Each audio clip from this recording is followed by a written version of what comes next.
MCQs دیکھیں. سب سے پہلے اسلام میں خلیفہ کی سب سے بڑی ذمہ داری کیا ہے؟ آپشن ہے بے. اقامت دین جو ہے سب سے بڑی ذمہ داری ہے. اس کے بعد دوسرا ہے حضرت ابوبکر رضی اللہ تعالیٰ عنہ کے کارہائے نمایاں میں کیا ہے؟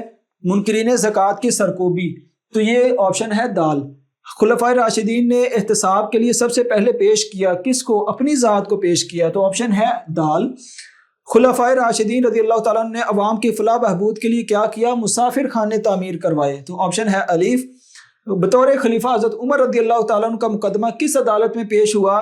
حضرت زید بن ثابت رضی اللہ تعالیٰ عنہ کی عدالت میں. تو آپشن ہے الف. تو یہ بچوں MCQs ہمارے یہاں پہ مکمل ہوتے ہیں. خلافت کے کیا معنی ہے اور اسلام میں خلیفہ کی بنیادی ذمہ داری کیا ہے؟ تو یہ کتاب کا صفحہ نمبر آپ نکال لیں 101. سبق کے شروع میں خلافت کا معنی لکھا ہے اور خلیفہ کی بنیادی ذمہ داری لکھی ہے. 2-2.5 لائنیں. یہ سوال نمبر 1 کا جواب ہے, آپ نشان لگا لیں. خلفائے راشدین کی 2 نمایاں خصوصیات تحریر کریں.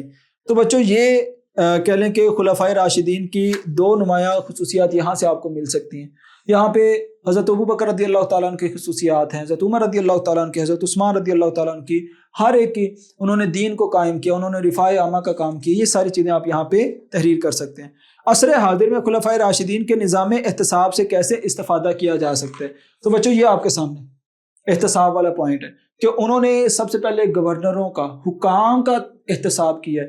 جب تک حکومت کرنے والوں کا احتساب نہیں ہوگا نیچے والے لوگ سیدھے نہیں ہو سکتے. جب تک اوپر والے سیدھے نہیں ہوں گے نیچے والے سیدھے نہیں ہوں گے. تو ہمیں چاہیے کہ سب سے پہلے اپنے حکام اور اس کے بعد پھر خود کو اپنا احتساب سب سے پہلے کرنا چاہیے, پھر دوسروں کی طرف آنا چاہیے. اس کے بعد سوال نمبر 4 ہے کہ خلفائے راشدین کی رفاعی خدمات تحریر کریں. تو بچوں یہ آپشن آپ کے سامنے, یہ رفاع عامہ کی خدمات, راستوں کی تعمیر, چوکیاں تعمیر کروائیں, سرائے خانے, اسی طرح نہریں, لنگر خانے. یہ جہاں پر میں نے آپ کے سامنے 8-10 خدمات لکھی ہیں, آپ نے کوئی 3-4 تحریر کر دینی ہے. اسی طرح خلفائے راشدین رضی اللہ تعالیٰ عنہ اور نسبت رسول صلی اللہ علیہ وسلم کے حوالے سے مختصراً تحریر کریں. یہ بچوں آپ کے سامنے خلفائے راشدین نبی صلی اللہ علیہ وسلم کی نسبت کا خیال کرتے تھے. آپ صلی اللہ علیہ وسلم کی سنت, آپ صلی اللہ علیہ وسلم کی تعلیمات, احکام, قوانین, ہر ایک کو ملحوظ خاطر رکھتے.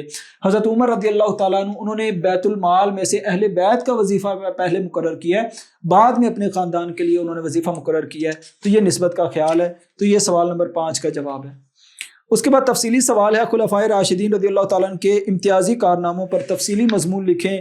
تو بچوں اس کے لیے آپ کو لیکچر نمبر 1 سننا پڑے گا جس میں خلفائے راشدین کے نمایاں کارنامے میں نے لیکچر نمبر 1 میں ریکارڈ کروائے ہیں, وہ آپ غور سے سنیں, اس میں آپ کو تفصیلی سوال کا جواب ملے گا. تو یقیناً آپ کو یہ لیکچر سمجھ آ گیا ہوگا. اپنا خیال رکھیں. اللہ حافظ. السلام علیکم ورحمۃ اللہ وبرکاتہ.